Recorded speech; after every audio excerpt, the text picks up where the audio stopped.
Basahin po natin ang Confession ng mga Apostol.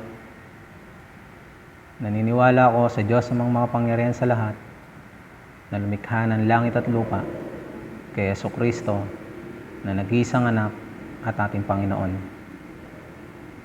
Pinaglihi ng banal na Espiritu at ipinanganak ng Birhen Maria. Nagdusa sa pamahalan ni Poncio Pilato, pinako sa krus, namatay at inilibing. Bumaba sa impyerno at sa ikatlong araw ay muling nabuhay mula sa mga patay. Umakyat sa langit at umupo sa kanang kamay ng Diyos amang makapangyarihan sa lahat. Mula roon ay uhusgahin niya ang mga buhay at ang mga patay. Naniniwala ako sa banal na Espiritu, sa banal na universal na simbahan, sa pagkakaisa ng mga banal, sa pagpapatawad ng kasalanan, at sa pagkabuhay ng muli ng katawan, sa buhay na walang hanggan. Amen. Dumako po tayo sa hymnal number 219. I am thine, O Lord.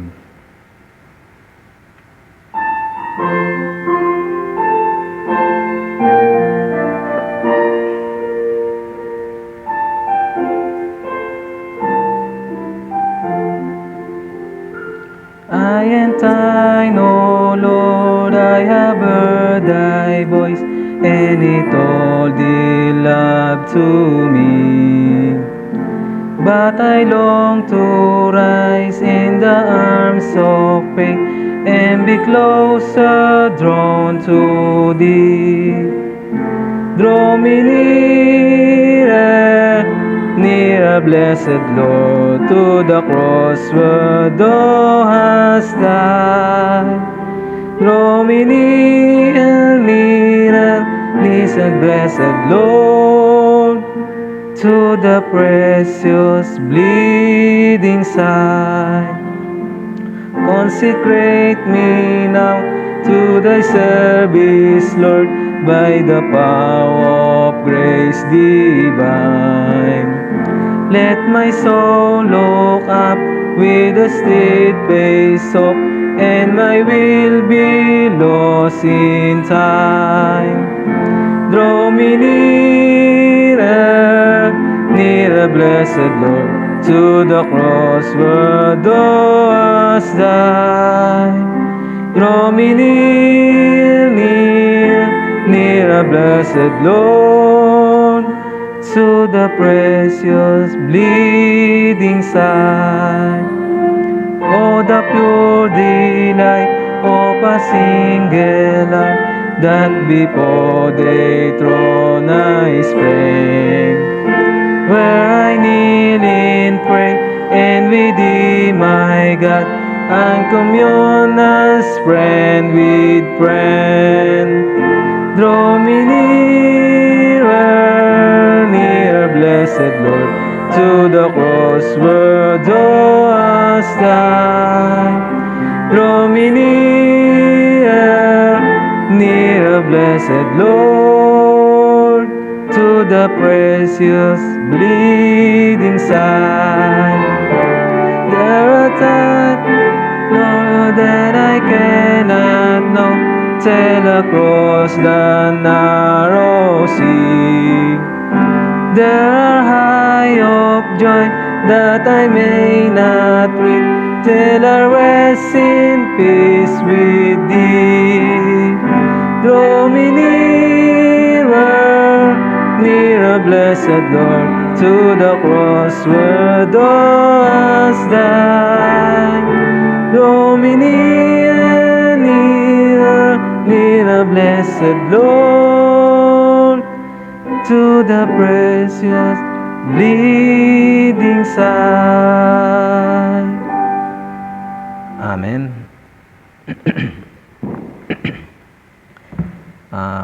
Basahin po natin ang Genesis chapter 11 verse 1 hanggang 8. Sabi po dito, ang Tore ng Babel. Sa simula'y iisa ang wika ng lahat ng tao sa daigdig. Sa kanilang pagpapalipat-lipat, nagawi sila sa silangan sa isang kapatagan sa Sinar. Dito sila huminto at namayan. Nagkaisa sila gumawa ng maraming tisa at lunti ang mabuti para tumibay. Tisa ang ginagamit nilang bato at alkitran ang kanilang semento. Ang sabi nila, ngayoy magtayo tayo ng isang lungsod na may toring abot sa langit upang matanyag tayo at huwag nang magkawatak-watak. Bumaba si Yahweh upang tignan ang lungsod at ang toring itinatayo ng mga tao. Sinabi niya, ngayon ay nagkakaisa silang lahat at iisa ang kanilang wika. Pasimula pa lamang ito ng kanilang mga binabalangkas. Hindi magluluwat at gagawa sila ng anumang kanilang maibigan. Ang mabuti, puntahan natin at guluhin ang kanilang wika upang huwag silang magkaunawaan. At pinangalat ni Yahweh ang mga tao sa buong daigdig, kaya natigil ang pagtatayo ng lungsod. Amen. Basahin naman po natin ang Deuteronomy chapter 13, verse 1 hanggang 5. Sabi po dito, kung sa inyo'y may lumitaw na propeta o nagbibigay ng kahulugan sa panaginip at pagkatapos magpakita ng kababalaghan at hikayatin kayong maglingkod sa mga Diyos-Diyosan, huwag kayong makikinig sa kanila kahit magkatotoo ang kanilang hula. Iyon ay pagsubok lamang sa inyo ni Yahweh. Kung talagang iniibig ninyo siya ng buong puso't kaluluwa, siya lamang ang inyong sundin. Magkaroon kayo ng takot sa Kanya at sundin ninyo ang Kanyang mga utos. Paglingkuran ninyo siya at manatili kayong tapat sa Kanya. At ang propetang yaon o ang nagbibigay ng kahulugan sa panaginip ay dapat patayin, pagkat inuudyukan niya ang mga tao upang maghumagsik kay Yahweh na siyang nagligtas sa inyo sa kaalipin sa Ehipto. Hinihikayat nila kayong iwan ang daang itinuro niya sa inyo. Yan ay masama at dapat ninyong iwasan. Amen. Dumako po tayo sa mensahe po natin ngayon. Ang mensahe po natin ngayon ay ang The Fall of the Tower of Babel and the Mason War. Diba? Ano pong ibig sabihin nun? Sabi dito, yung pagbagsak po ng Tower of Babel at nung mga Mason War. Sabi nga po dito sa ating introduction, ang mga nakakuha ng tagumpay sa pamamagitan ng pagkakaroon ng lakas sa Nephilim ay nagtutungo sa Tore ng Babel na sa kalaunan ay mahuhulog o ito ay mabibigo. Diba? Kung isipin, tulad ni Haring Saul, interesado lamang siya na panatilihin at ipasa ang trono sa kanyang anak. Nais ni Satanas na ang matagumpay na mga tao ay mabuhay na nakakulong sa Tower of Babel. At pinaglaanan ng mga tao na maging masigasig sa mga gawa ng pagkakaroon ng mga espiritu. Ano pong iniibig sabihin dito? Iniibig sabihin po dito na yung mga tao, meron po silang mas hinahangad pa, di ba? Mas hinahangad po nila yung espiritu na sila mismo ang magkaroon ng paraan para magkaroon nito, di ba?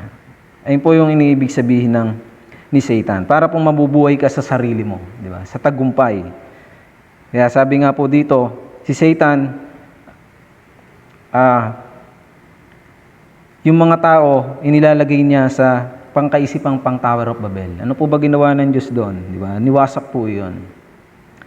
Sabi nga po dito, ano ang paraan upang maiwasan ang paglitaw ng mga isyong ito at mailigtas ang mga ito? Ano nga po ba? Sabi po sa 1, the persecution of the Jewish people. Sabi dito, habang nagsimula ang gawain na hindi nakikitang ng trono ng Diyos sa lugar, ang pag-uusig sa bayan ng Hudyo ay naging isang malaking pagkakataon. Una, Nagpadala ang Diyos ng mga mensahero upang sirain ang kadiliman. Pagkatapos, isang time schedule ang lumitaw upang mailigtas ang 237 na mga bansa sa buong mundo. Sabi po dito, isang tunay na pintuan ang nagbukas at ang pagpapanumbalik ng pagpapala ng Eden at ang sagot ng Ark of Covenant ay naganap. Ano pong ibig sabihin nito? Diba? Sa panahon po ng mga Jewish people, yung mga Christian sa early church po, diba? Nagkaroon po sila ng pangyayari na hindi po nila inaasahan at mga pangyayari na sa paghihirap kasi naniniwala sila kay Kristo. Pero ano sinabi dito? Ang Diyos ay nagpadala ng mga messenger, ng mga magtuturo upang sirain ang kadiliman, wasakin sa panahon na yon kasi nga inuusig sila. Sabi nga po dito sa ating number 2, the pressure of the leader in the persecution of Rome. Diba? Ano pong sabi doon? Ang pamimilit ng mga pinuno at ang mga pag-uusig sa Roma. Sabi dito, ang matagumpay ng mga piling tao tulad ng mga hukom o opisyal at mga pareseyo ay pinahihirapan ang mga mas mahina. Ngunit para kay Apostol Pablo, ginamit niya ang sistemang iyon at ang mga may legal na kapangyarihan upang tuklasin ang daan patungo ng Roma. Di ba?